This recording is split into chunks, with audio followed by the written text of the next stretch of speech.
Добрый день, меня зовут Нечаева Анастасия, я специалист приемной комиссии Школы кино и телевидения «Индустрия».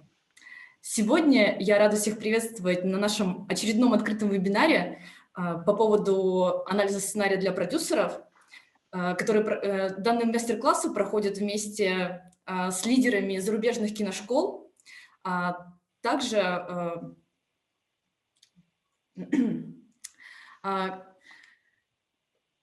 хочется вообще в первую очередь хочется пару слов сказать по поводу нашей киношколы. Как вы знаете, что Школа кино и телевидения «Индустрия» была основана режиссером Федором Бондарчуком, а также продюсерами кинокомпании «Водород» Михаилом Врубелем и Александром Андрющенко. А партнерами киношколы является национальная медиагруппа. Вообще, главное отличие нашей киношколы – это уникальная система образования, где преподаватели практики делятся своим опытом. А также после окончания курсов выпускники смогут пройти обширную программу стажировок, что немаловажно. Сейчас у нас открыто два направления – это очное и дистанционное. Мы развиваемся, стараемся, продвигаемся. Теперь у нас есть еще дистанционные курсы. Вы уже сейчас в чате вебинара даже можете подать свою заявку на режиссуру монтажа, продюсирование, сценарное мастерство, а также VFX и филммейкинг.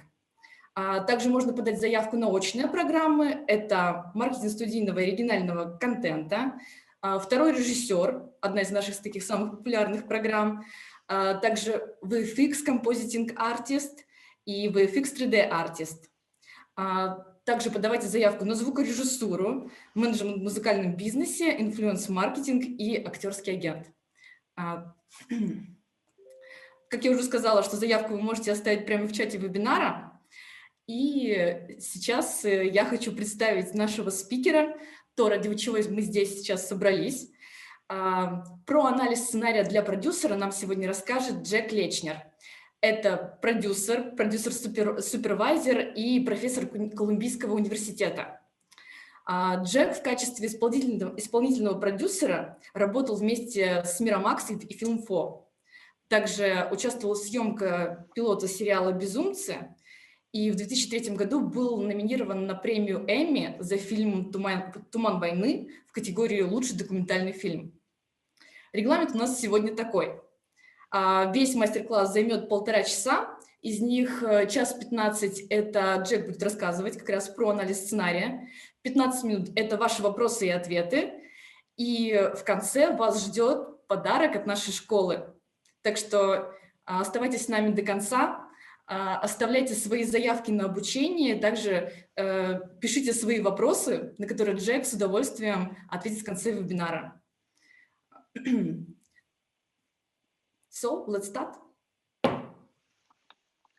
Well, thank you very much, Anastasia.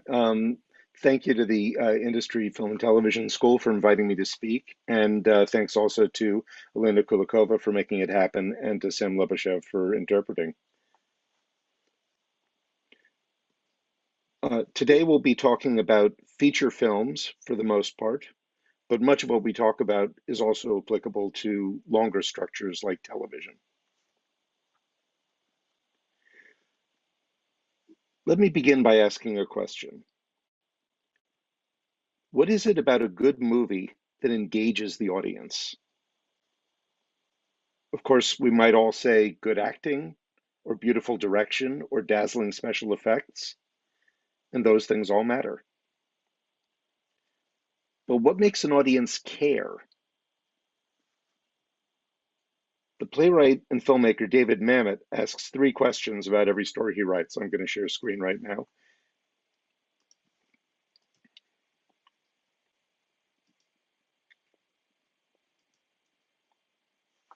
Here are David Mamet's 3 questions. Who wants what? What happens if they don't get it? Why now? To answer these 3 questions is to begin to understand narrative structure.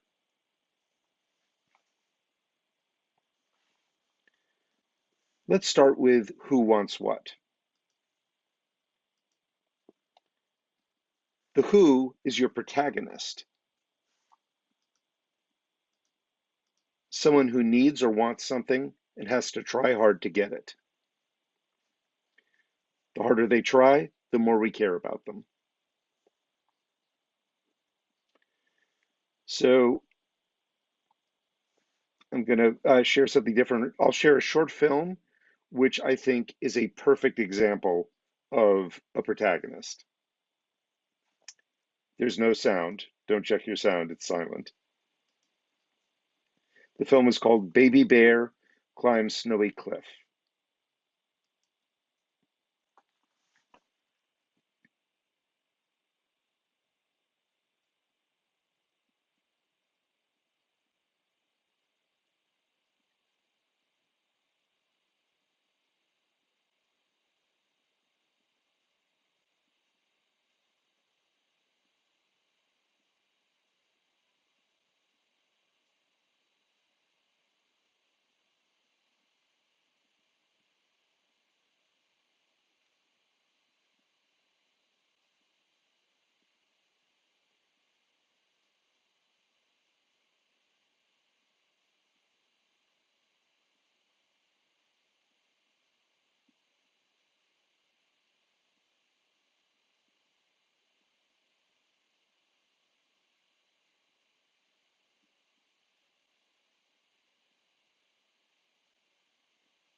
The end.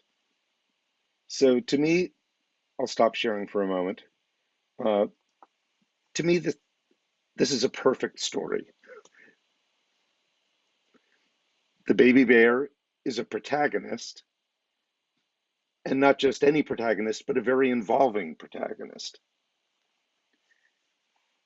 You can't help but care about that baby bear. You want that baby bear to get to the top of the cliff.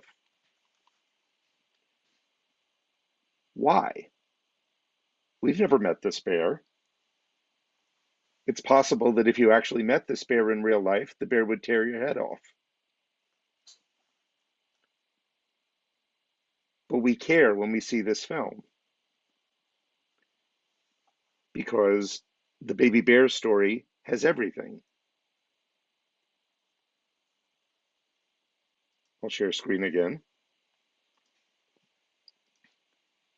The baby bear story has a protagonist who needs or wants something and is trying very hard to get it.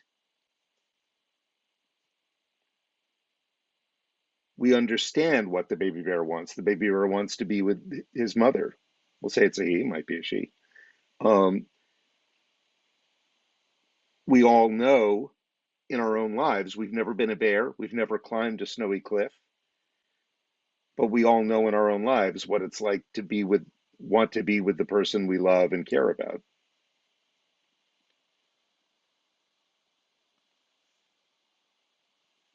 There is something about the human brain that the harder someone tries, the more we care about them. It doesn't matter whether they're trying to do something bad or good. What matters is how hard they try. It doesn't matter whether they achieve it or not. That baby bear is trying really hard. And there are some other things working in the story. Conflict. If it were easy for the baby bear to climb the cliff, there would be no story. But there is conflict. In this case, what's pushing against the baby bear is nature itself. The steepness of the cliff, the slipperiness of the snow and ice. The reason the conflict is important is to test the baby bear and to make the baby bear work as hard as he possibly can, because that makes us care about him.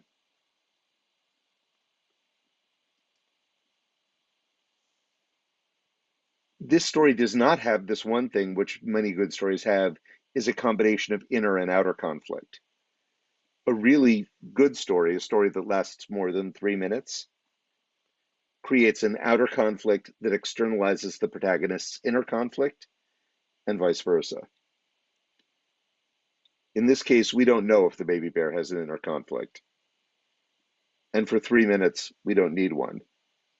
But if you were going to make a feature film about that bear, we would need to know what was going on inside the bear.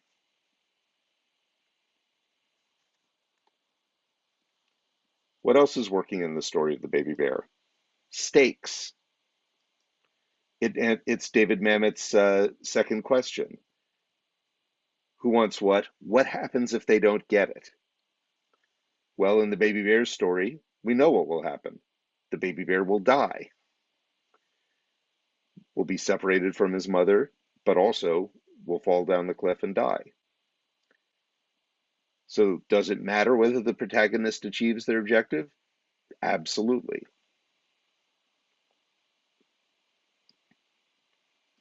David Mamet's third question is, why now? That's the inciting incident, or what the screenwriter William Goldman called the pregnant moment.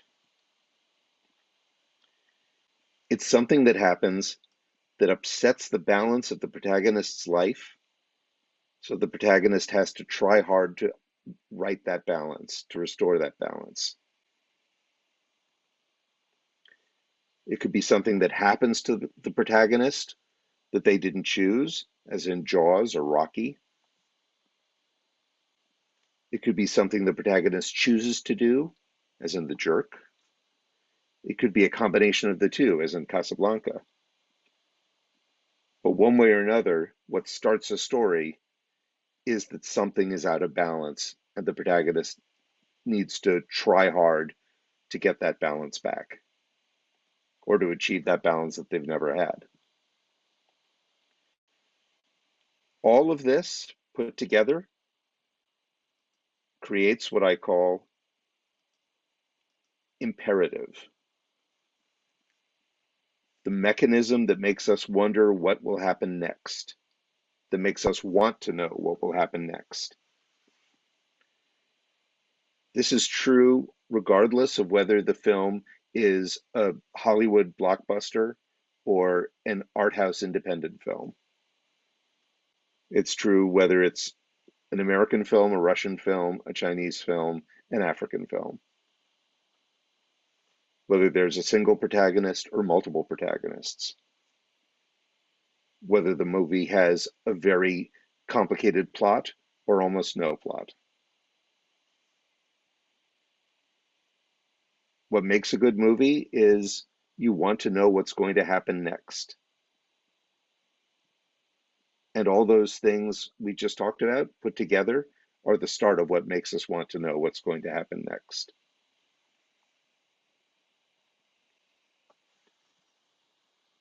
Imperative is affected by the Aristotelian unities identified by the Greek playwright Aristotle thousands of years ago. Unity of place, unity of time, and unity of action. Not every story has all three, but most good stories have at least one. The more a film has a conventional structure, as we will discuss later, the less important the Aristotelian unities are. But the more unconventional the structure of the film is, the more Aristotle matters to hold the film together. A great film like Spike Lee's Do the Right Thing is held together almost entirely by these unities.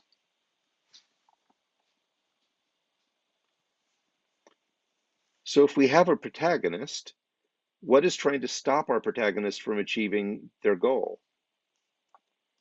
Sometimes it's a personified antagonist, as in Harry Potter. But not every movie has a personified antagonist. As we saw in the story of the baby bear, the antagonist is nature. That's also true in The Impossible, in which the force of antagonism is a tsunami.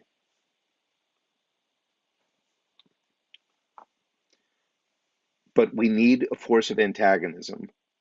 Without conflict, without that pushback on the protagonist, our protagonist isn't trying hard enough. If it's easy for the protagonist, there is no story. There is a partial exception to this: franchise characters. Characters who go from movie to movie, as in the Marvel Universe or James Bond.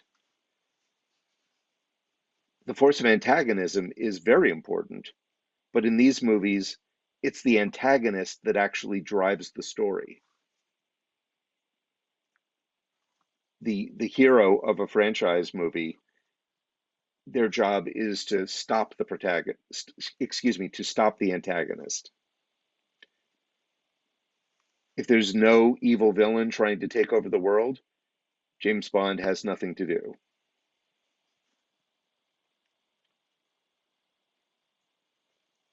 And not every franchise movie is an externalization of the protagonist's inner conflict, although some of the best ones are. I think it actually separates some of the better James Bond movies from some of the worst James Bond movies. So, what makes some movies better than other movies? It's a combination of all the things we've already talked about. Also, characterization. Does this movie have characters who feel like real people? Who feel like even if we've never met them, we believe they exist? We believe they do and say the things they do and say? Clear objectives and stakes. Do we understand why the protagonist is doing what they're doing and what happens if they don't get it?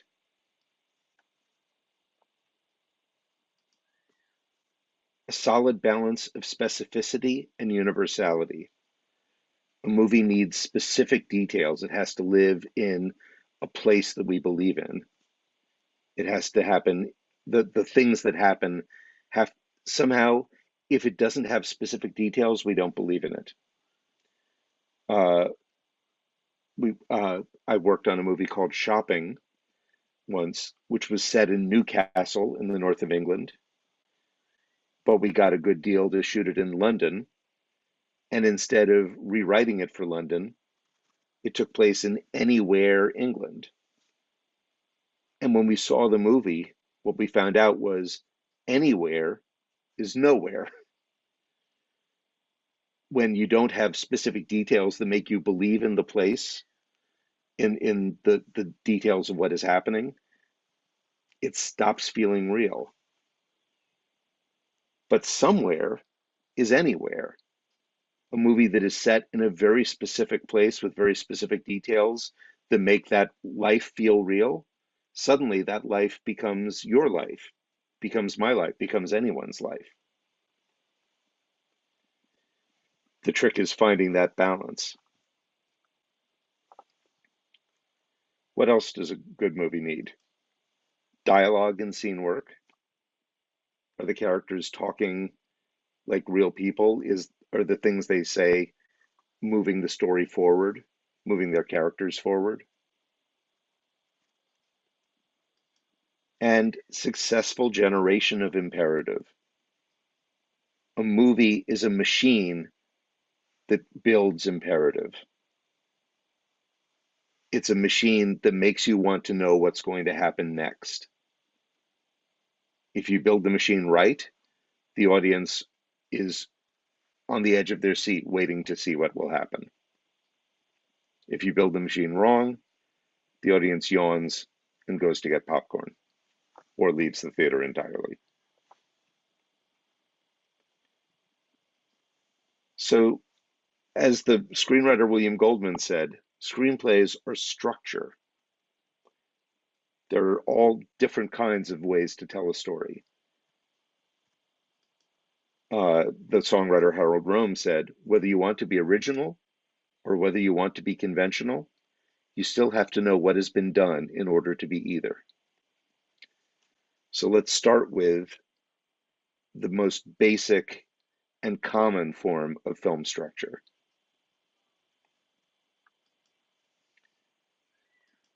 Three-act structure. This goes back to Aristotle, who said, a whole, the entirety of something, is what has a beginning, a middle, and an end. That's Act 1, Act 2, and Act 3. This is how it tends to play out with some changes from movie to movie. But ideally, you have 3 acts, Act 1, Act 2, Act 3. Act 1 is in a Platonic ideal that doesn't usually exist, the first 30 pages of the script or the first 30 minutes of the movie. Act 2 is the next 60 minutes or 60 pages. And Act 3 is the last 30 minutes or 30 pages. So Act 1 and Act 2 are both shorter, and Act 1 and Act 3 are both shorter, and Act 2 is longer. Act 2 is what we call the stuff of the story. When you describe a movie, you are usually describing Act 2. Some people say, actually, this 3-act structure is really a 4-act structure because there is a midpoint in the middle of Act 2 that actually turns out to be pretty important. Act 2 is usually divided into 2 halves. And so some people say, well, that's 4 acts. I don't actually agree, because I think in most 3-act movies, Act 1 sets up the story and sets up the journey of the protagonist. Act 2 is the journey of the protagonist. And something usually changes in the middle that the protagonist has to react to, but the journey is usually the same. All of Act 2 is covering that journey. At the end of Act 2, there is some kind of crisis or choice or decision or major change. And Act 3 is the resolution of the story. So there was a Czech teacher named Frank Daniel who founded my program, where I teach, the Columbia University Graduate Film Program, and also went on to found the screenwriting program at the University of Southern California in Los Angeles. Frank Daniel was the first person to analyze all of these 3-act movies and see, okay, we all know there are 3 acts, but within those 3 acts, there are usually 8 sequences. And they're not just random 8 sequences, they often do the same thing in the same place. So this is Frank Daniel's sequence approach to movies. First sequence, exposition and setup. We meet the characters, especially the protagonist. We meet the world of the story. We learn the basic information we need to know in order to understand the story. The second sequence, posing the dramatic question.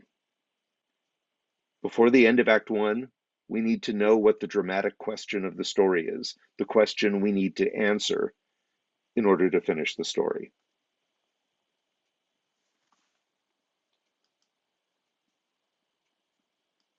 Now into Act 2, the protagonist makes their first attempt to solve the problem. The fourth sequence, the first attempt fails. The protagonist makes a second attempt.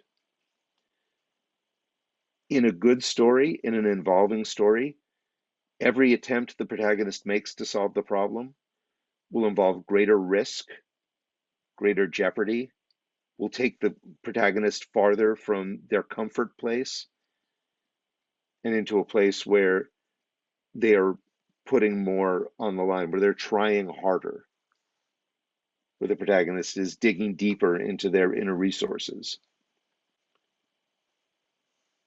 So this structure, again, is built to make the protagonist try harder, because that's what makes us care.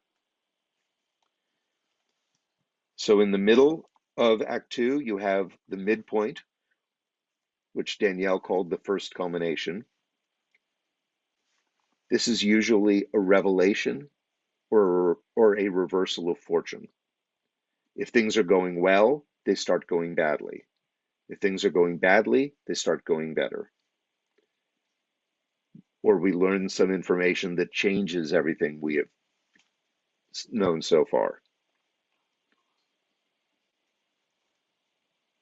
I worked on a movie once that was very successful called The Crying Game by Neil Jordan. The Crying Game became successful all over the world because it had a great big twist that audiences were shocked by. And unlike most movies with a big twist, it didn't come at the end of the movie. It came at the midpoint, exactly in the middle of Act 2. And what that did for the movie is you spent the first half of Act 2 with the protagonist thinking you were on one journey, and the second half of Act 2 dealing with everything you've learned because of the twist in the middle. It turned out to be a very satisfying way to build a movie. So back to Danielle's sequence structure. The fifth sequence after the midpoint is addressing the complications from the midpoint. The sixth sequence, the last sequence in Act 2, the protagonist works toward resolving the dramatic question. Usually, if there is some unity of time, like a ticking clock, a deadline by which the protagonist has to do what they need to do, that is getting closer. The protagonist can't just hang out and wait to resolve the dramatic question. They have to do it now. At the end of Act 2, we get what Danielle called the second culmination. This is a possible answer to the dramatic question. If the dramatic question is, will the couple get together? If the couple gets together in the end of the movie, the end of Act 2 will usually be the opposite answer. No, they won't get together. It now seems impossible that they will get together. If the movie ends tragically, where the couple doesn't get together, the end of Act 2 is usually the opposite of that. It actually looks pretty good. They will get together. If you've seen James Cameron's movie Titanic, that's a perfect example. At the end of Act Two, Rose and Jack make love. It seems that despite the differences between them, they will get together. At the end of the movie, spoiler alert, they do not stay together. Act Three, the first sequence of Act Three, is the climax of the movie, the protagonist's last chance to solve the problem. This sequence often has a twist, raising of stakes, and a faster pace. Finally, the last sequence of the movie is the resolution. We get the actual answer to the dramatic question, without which we cannot end the film.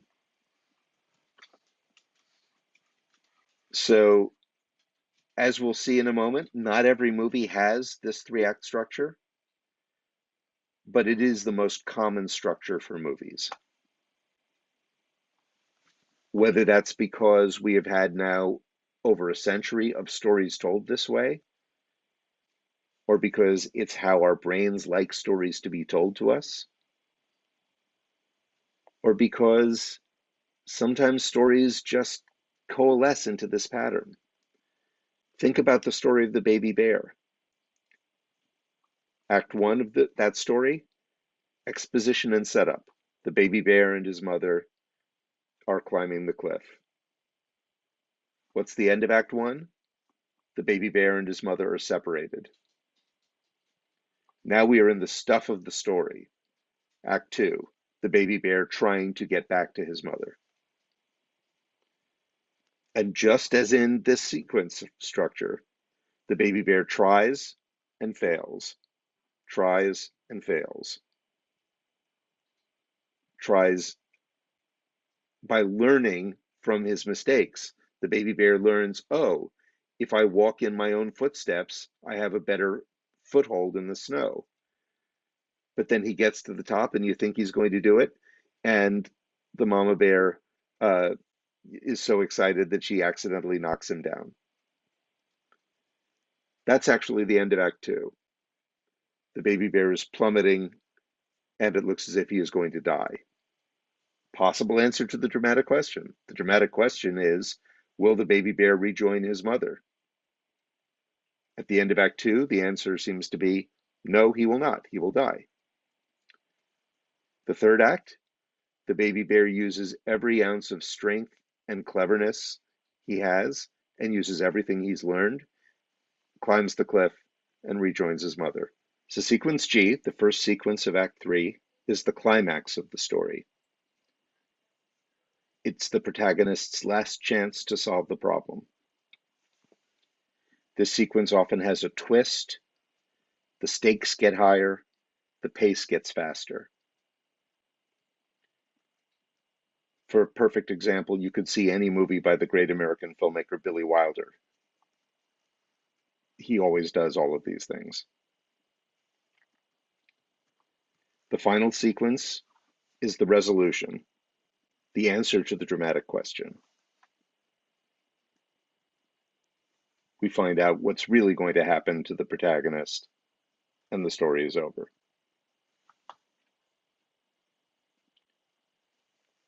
So, the most important things to think about when you're building a story are the end of Act One, the midpoint, and the end of Act Two. Those are the plot points. And the plot point is a function of the protagonist. It's a point that spins the protagonist in a different direction as a result of the action so far. I've seen people write screenplays where the end of Act One is they go from the house to the hotel. And I have to say, that's not a plot point. You haven't changed anything for the protagonist except their location. What has to change in the plot point is what the protagonist is trying to do, or what is working against the protagonist.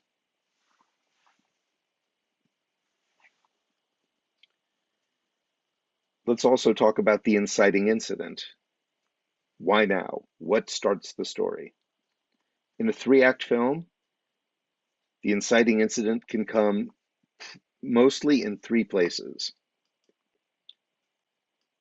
It can come at the very beginning of Act 1, as in Terry Gilliam's film Brazil,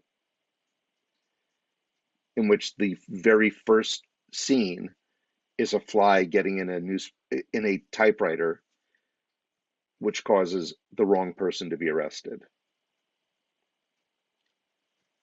The inciting incident can happen in the middle of Act 1, as in Brad Bird's film The Incredibles, where the first half of Act 1 is setup and exposition. And in the middle of Act 1, the story really starts when Mr. Incredible gets hired for a job. Or it can happen at the end of Act 1, as in Rocky.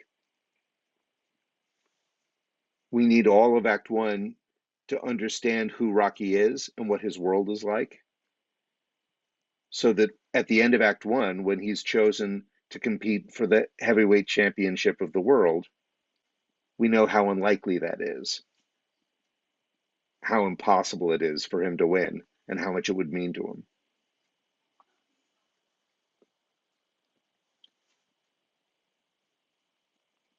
In some unusual cases, and I've only found a few movies where this happens, the inciting incident happens before the movie even begins. Billy Wilder's The Apartment, Ingmar Bergman's Through a Glass Darkly. We meet the characters and the story has already started. But that's pretty unusual. The usual rule of thumb is you want to start the story at the latest possible moment to avoid boring the audience and wasting time. So most movies, and certainly most American movies, have 3-act structures, but there are a number of other structures. And when you think about them, you'll realize they're not as uncommon as you might think. For instance, there's 2-act structure, as in Yorgos Lanthimos' film The Lobster or Stanley Kubrick's Full Metal Jacket. These are stories in 2 parts with 2 inciting incidents. The protagonist goes through one story, leaves that story, and then goes through another story trying to use what he has learned from the first story. Interestingly, in both of these movies, the protagonist fails to learn anything.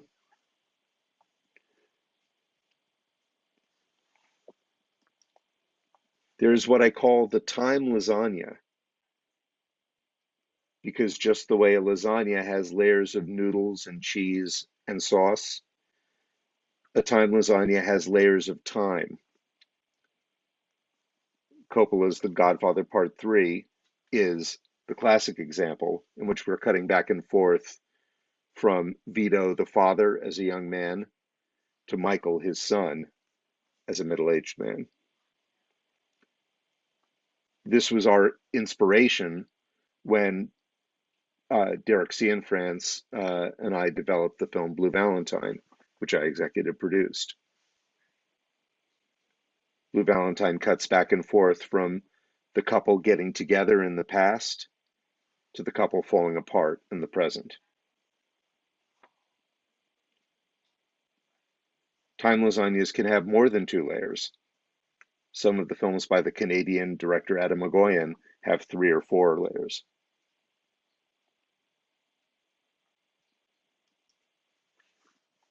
Then there's the nonlinear movie. Quentin Tarantino's Pulp Fiction is an example. Richard Lester's Petulia is another example. For this, it might be helpful to think of, I forgive my pronunciation, but every film has a fabula and a sujet. The fabula is the underlying story, The sujet is the way the story is arranged and told. In a nonlinear movie, we know what the fabula is, but the sujet is taking the pieces of the story and shuffling them around and presenting them to us in a very different order than the straightforward linear order.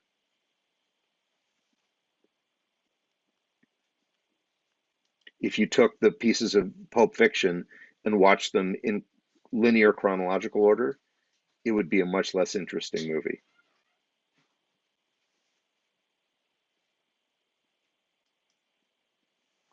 There's what some critics call hyperlink cinema, in which you have a number of different characters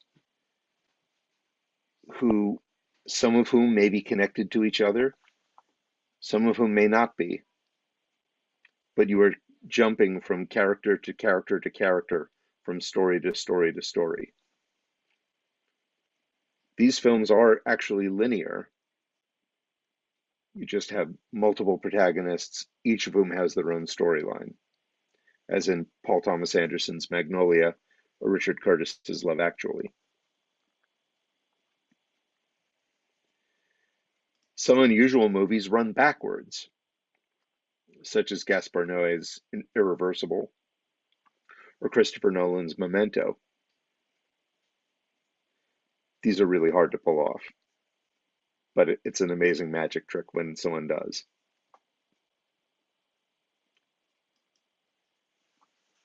Another unusual structure is the prismatic structure. The classic is Rashomon by Akira Kurosawa, but Tom Tykwer's Run Lola Run is a more recent example. It's telling the story over and over again, but with differences every time. In Rashomon, the difference is the point of view of the person telling the story. In Run Lola Run, it's details that change every time.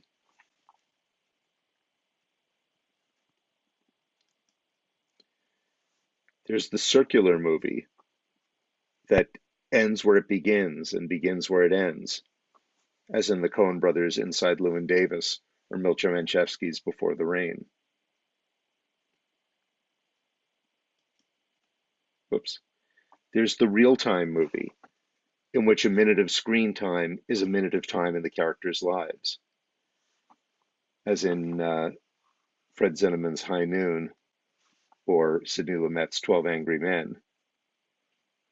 The movie takes 90 minutes and portrays 90 minutes in the life of the character.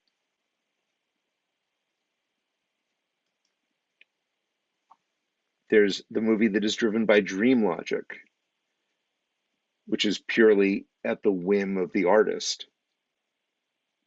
as in Tarkovsky's Mirror or David Lynch's Mulholland Drive. These kind of movies, you pretty much have to be a master filmmaker to pull them off.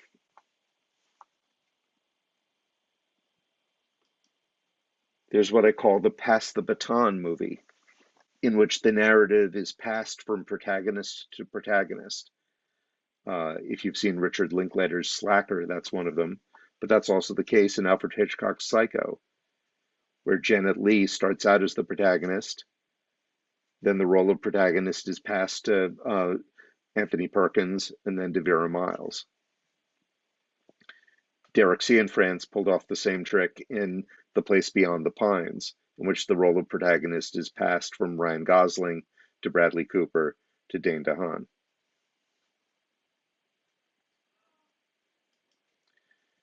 There's the time chain, in which we follow different periods in the life of one character. Richard Linklater's Boyhood covers, I think, 12 years in the life of one person. Moonlight covers, I think, possibly even more time, almost 20 years, I think. Jane Campion's An Angel at My Table is another example. There's the microscope genre, at least that's my name for it, in which we look at something in great detail, at great length, that normally we wouldn't even spend time on. Chantal Akerman's great film Jeanne Dielman is about a French housewife who is also a prostitute. The film takes hours to watch, and she does dishes in real time. She goes shopping in real time. We find ourselves paying huge attention to the smallest details in a way that we wouldn't in a much bigger story.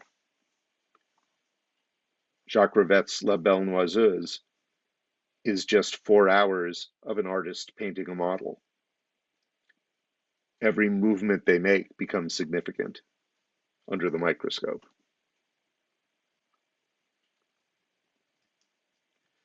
There's the chapter-based structure, such as Agnes Varda's great Cleo from 5 to 7, or a film I didn't like very much by Quentin Tarantino, The Hateful Eight, in which the film is divided into chapters, each of which has a title, like a chapter in a book.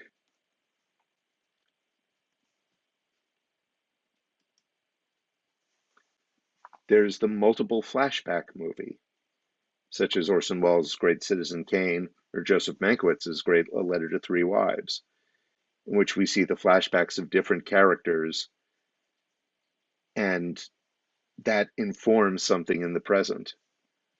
Both of these movies are actually based on a mystery.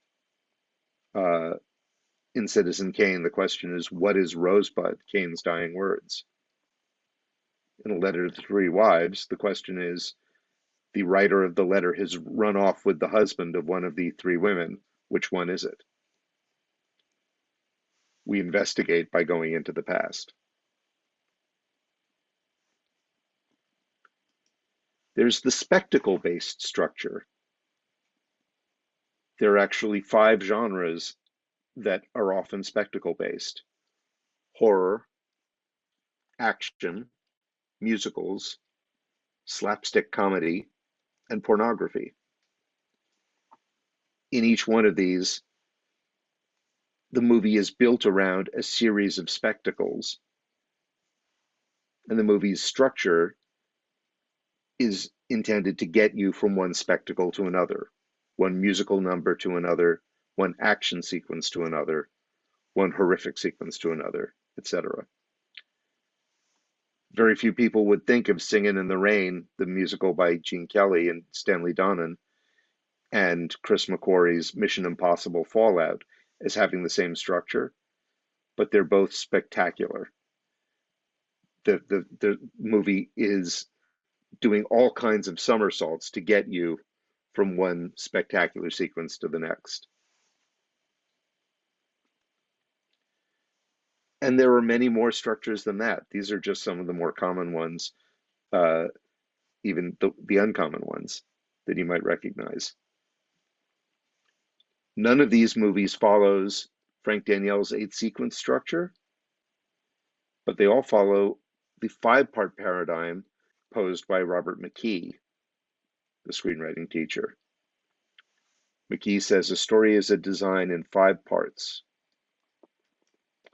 inciting incident, progressive complications, crisis, climax, resolution. Of all those movies we just looked at, none of them are 8 sequences, but they are all these 5 parts. And when you're coming up with a movie, it's a good yardstick or test for yourself just to think about those 5 parts and think about how you are fulfilling that, and whether your protagonist is trying hard enough because of the machine you have built around the protagonist that the audience is going to care passionately about what happens next. Thank you very much. I will stop sharing now and take any questions you have.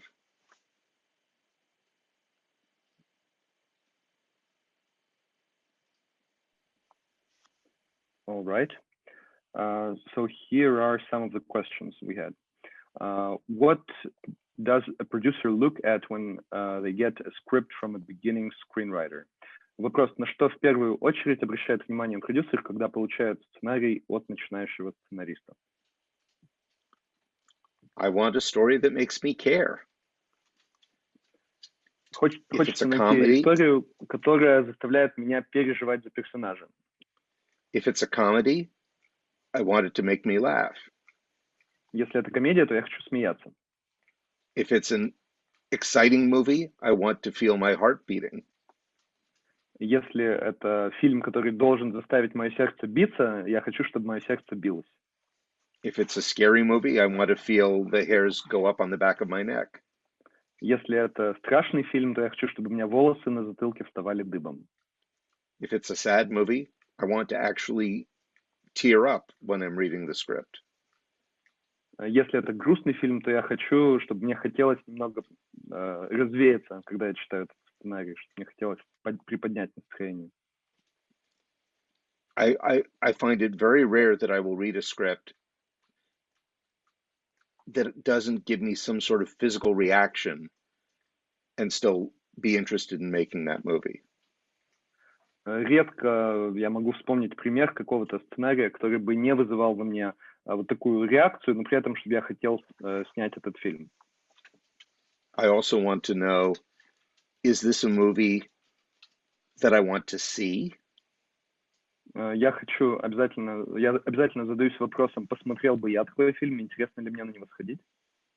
Is this a movie that I'm the right person to produce? Правильный ли я продюсер для такого фильма? Is this a movie that I know how to produce? I know where to find the money. Знаю ли я как продюсер, как сделать этот фильм, как его реализовать, где найти деньги на него? Is this a film that I understand who the audience is? Понимаю ли я аудиторию для этого фильма? And do I feel that the film has an original voice? И кажется ли мне, что в этом фильме есть оригинальный голос?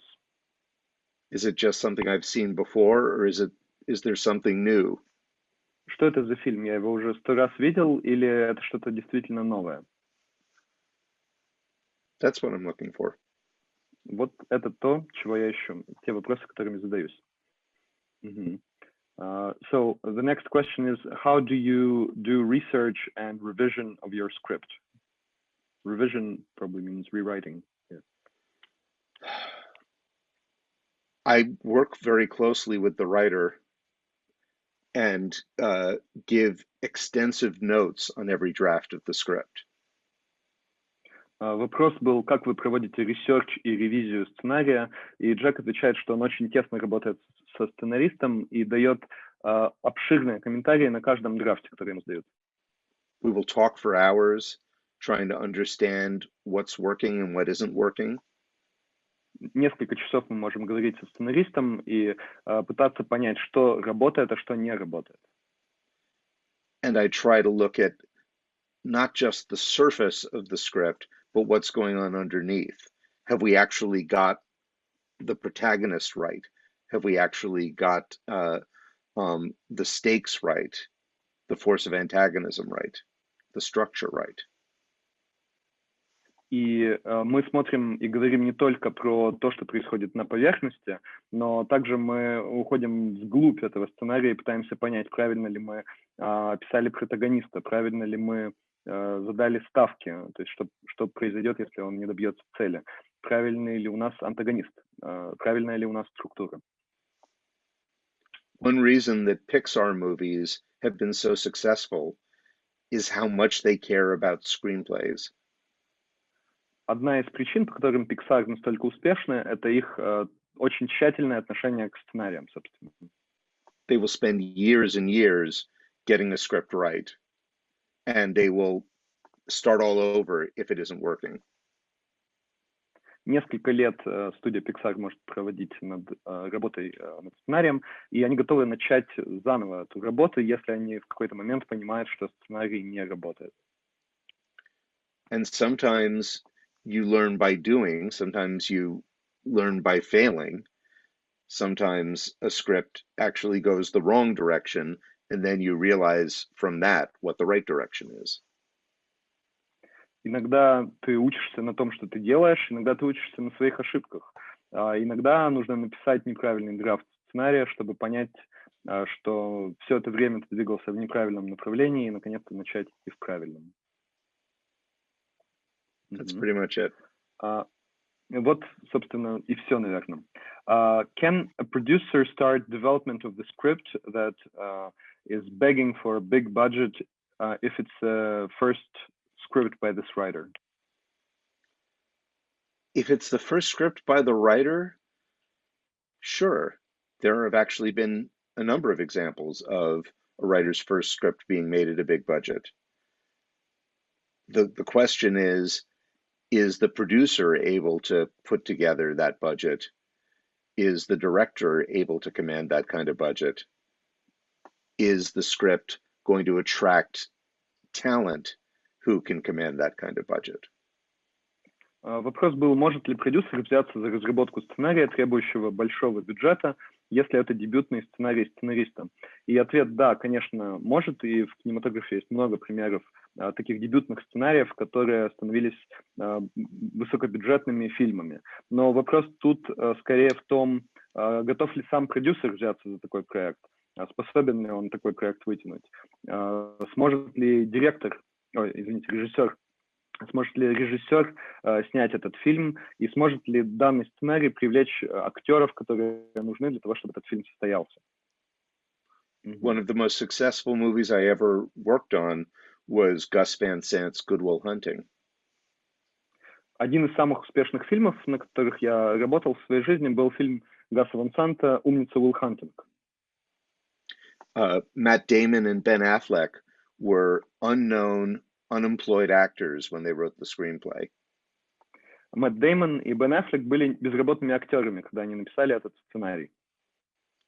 But being very clever, they wrote a movie that the two of them could star in, and they also wrote a giant, juicy part for a big star. Но они были достаточно умны и написали сценарий фильма, где для каждого из них была роль, и более того, они написали отличную роль для того, чтобы привлечь звезду мирового уровня. In their minds, as they wrote the screenplay, they thought that part should be played by Jack Nicholson, but he was ultimately played by Robin Williams. Как для сценария, они планировали, что эту роль сыграет.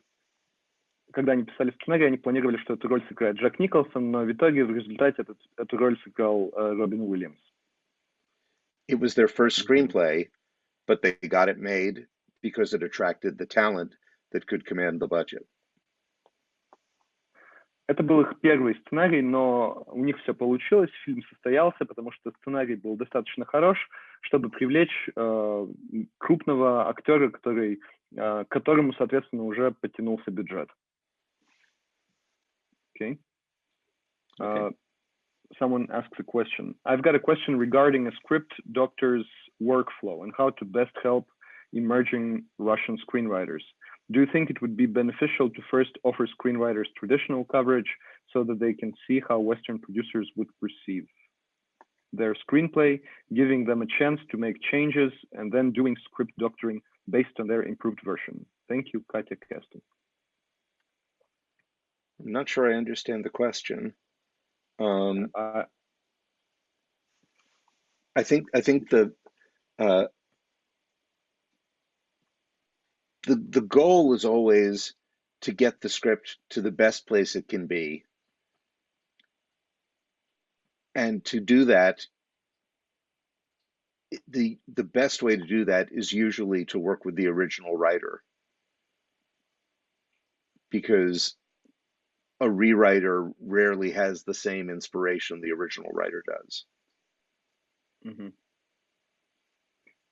I think they mean that they want to doctor a script, and they're trying to figure out how to help the beginning screenwriters, whether they should start with the traditional coverage, whatever that means. Script coverage is doing a reader's report on a movie, on a script, summarizing it and saying what the reader thinks of it. Ага. Так, значит, был вопрос по поводу, который был задан на английском, вопрос по поводу процесса работы скрипт-доктора и как лучше всего помогать начинающим сценаристам.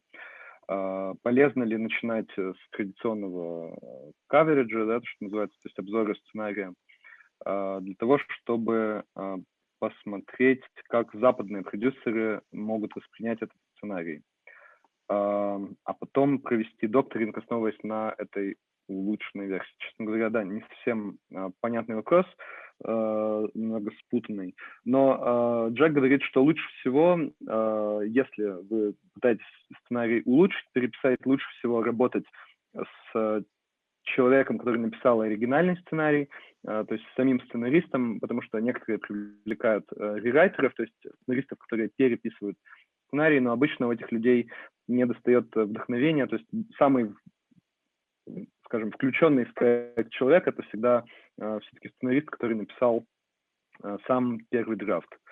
Вот. Okay. I would not show script coverage to the writer because if the coverage is bad, it will devastate the writer and disempower them. Очень важный момент, как передавать обратную связь. И вот Джек говорит, что он бы не показывал вот этот coverage, этот обзор, да, на сценарий самому сценаристу в таком виде, потому что если там достаточно жестко все написано, то сценарист может потерять просто дух и может дальше потерять силы работать над этим проектом. Instead, I would write notes to the writer that are respectful and collaborative and take the writer's feelings into account, while at the same time being clear about the work that needs to be done and how to do it. Вместо этого Джек бы взял coverage, то есть обзор сценария, анализ сценария, который был написан, да, кем-то, и его нужно переложить, собственно, в комментарии к сценарию, которые излагаются с уважением к сценаристу, которые исходят из понимания того, что это совместная работа и что все пытаются улучшить этот сценарий. Такие комментарии, которые бы учитывали чувства сценариста, но при этом очень четко все-таки обозначали то, что должно быть сделано для того, чтобы сценарий пошел дальше в работу. I hope that answers the question. Надеюсь, что это ответило на ваш вопрос. What are the main mistakes that the writers make when they present their project to a producer?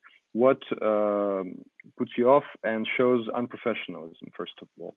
Like, what are the major that's a good question. In presentation? Вопрос: основные ошибки сценариста при презентации своего проекта продюсеру. Что отталкивает и показывает непрофессионализм в первую очередь? Number one is a story that isn't well structured. Первый пункт — это неструктурированная история, история с плохой структурой. A story where the writer hasn't stopped to think about the reader or the audience.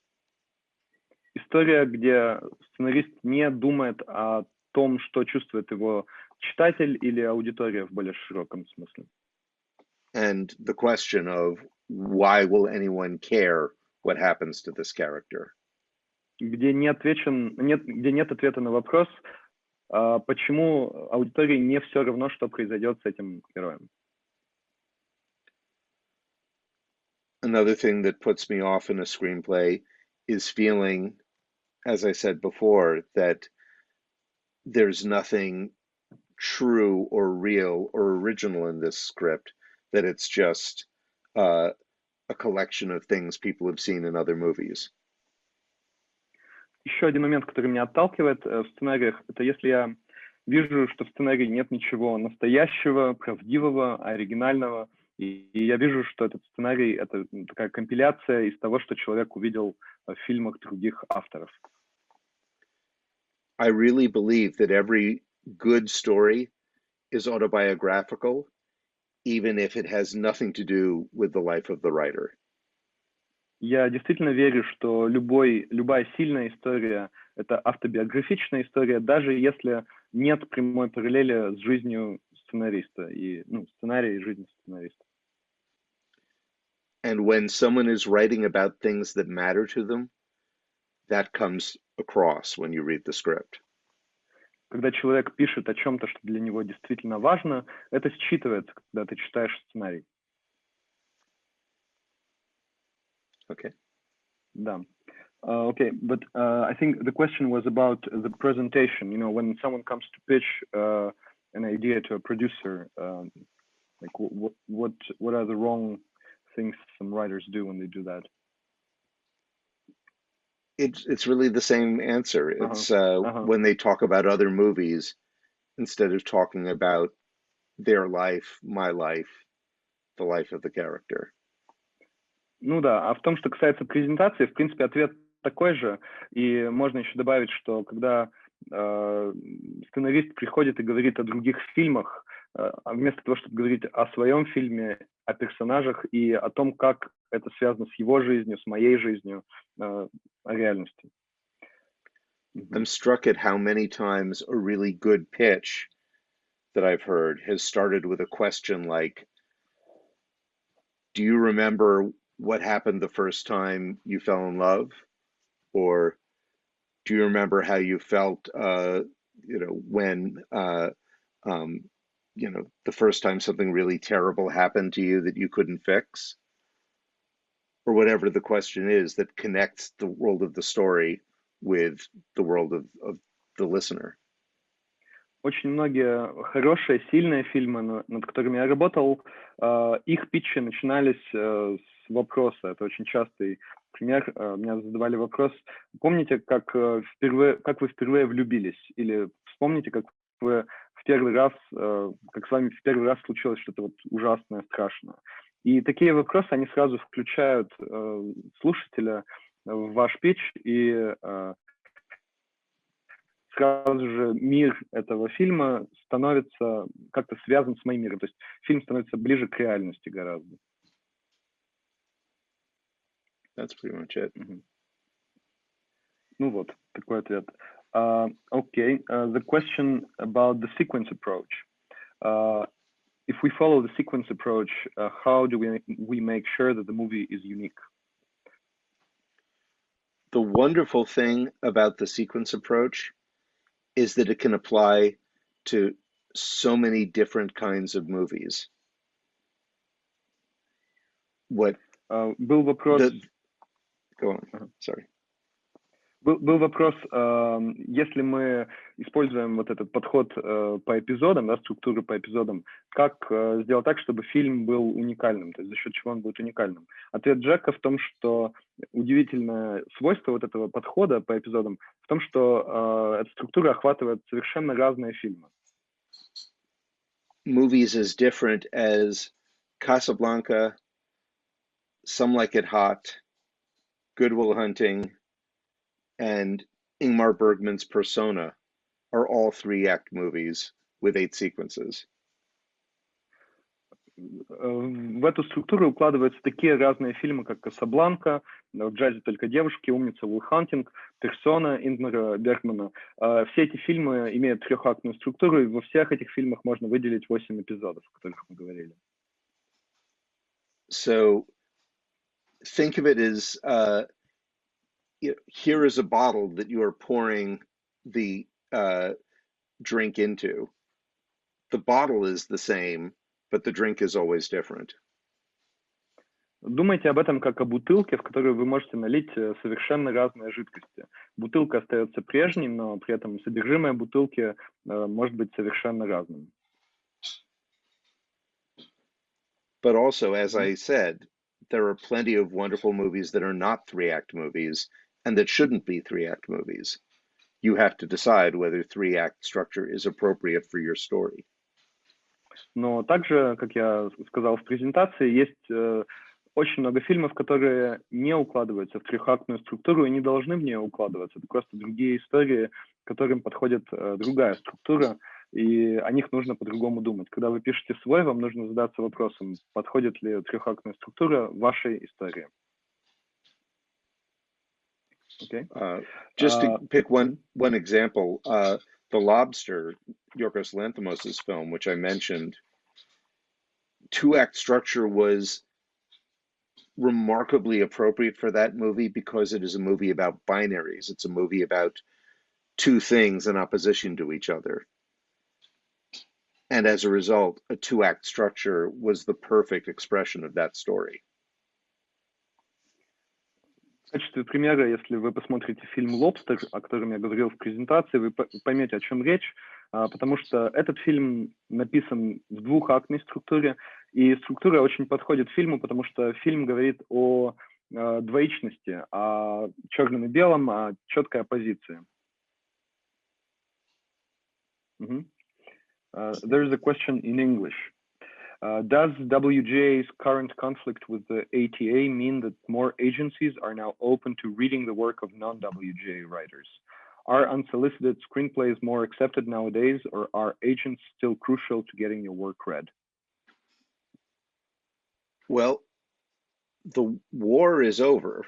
The Writers Guild has won a complete and total victory, which as a member of the Writers Guild, I am very happy about.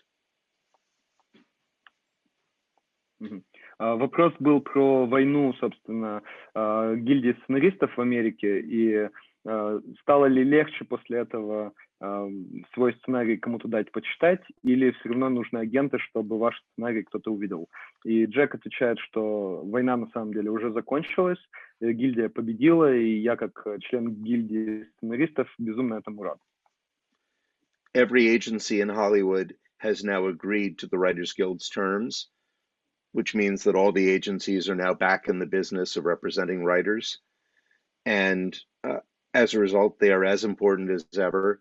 And I'm afraid there is still very little interest anywhere in reading unsolicited screenplays.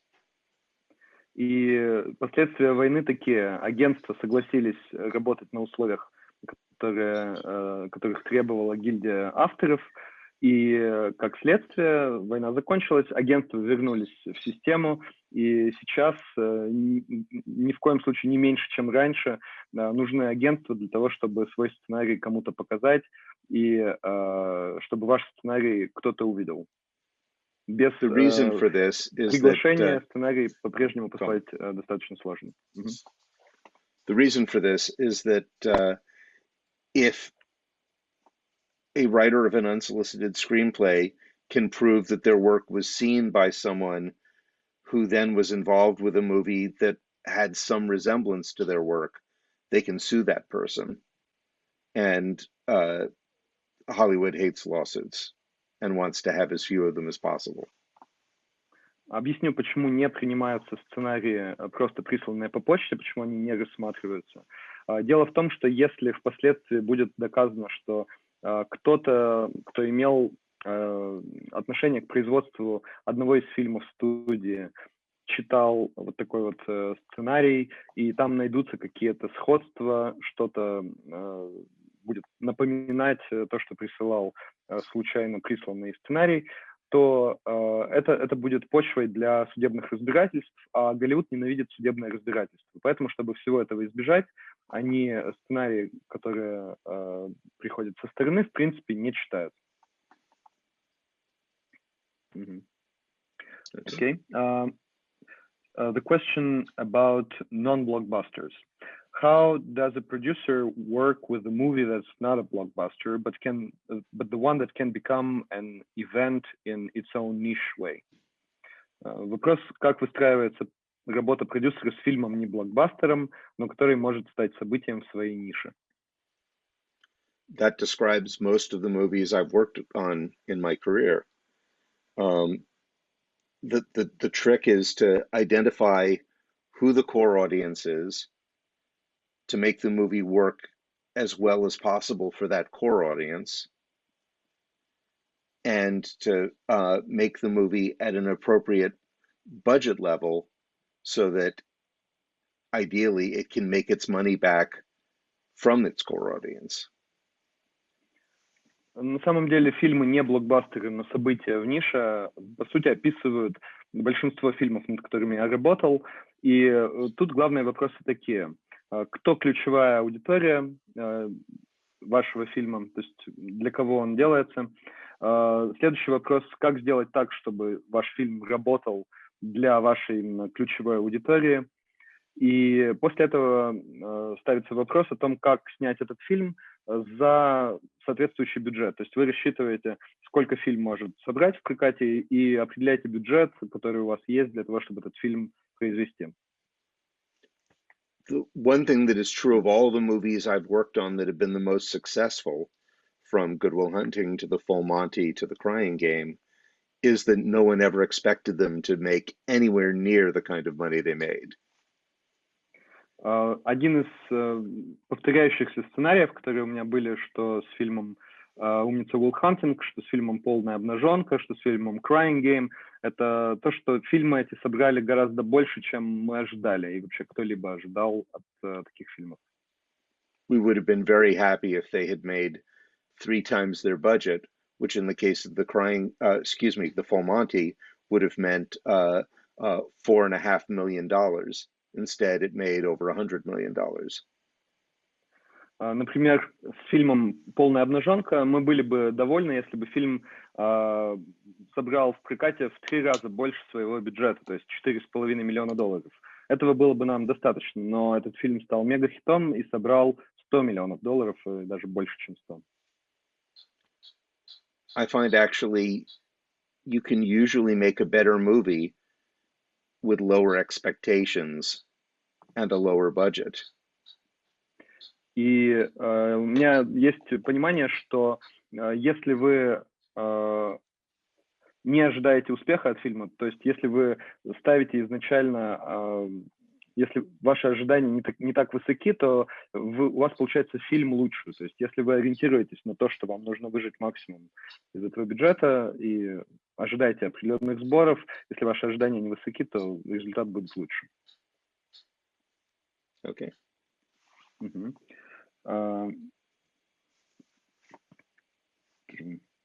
How does a producer check the hypothesis that a movie could be potentially successful? Is it just based on the script in your hands? Basically, what do you do in the first week you get the script? Do you talk to directors, actors, distributors? Do you find someone who could co-invest the movie? Вопрос, как продюсер проверяет гипотезу потенциальной успешности будущего фильма. Только на основе сценария на руках, что он делает условно в первую неделю. Общается с режиссерами, актерами, дистрибьюторами, ищет, кто бы мог стать опорными соинвесторами фильма. The first thing I do is work with the writer to get the script right. And until the script is right, I do not show it to directors, investors, or anyone else. Первое, что нужно сделать, это поработать со сценаристами, довести сценарий до правильного состояния. До того, как сценарий не придет в свою идеальную форму, его нельзя показывать режиссерам, инвесторам и так далее. It's as simple as that. Вот настолько просто все. Самое основное. Okay, do producers test their scripts on test audiences? And if so, at what stage? Проводят ли продюсеры тестирование истории на фокус-группах, и если да, то на каком этапе? You really can't, because most people don't know how to read a screenplay.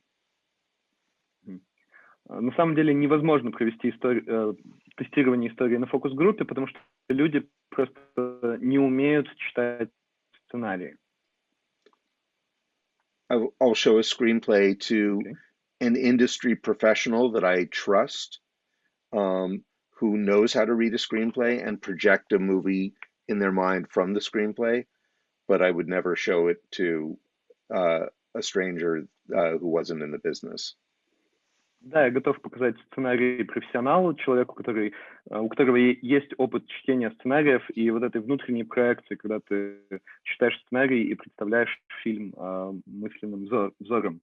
Но никогда бы я не показал сценарий людям, у которых нет такого опыта и которые этого делать не умеют.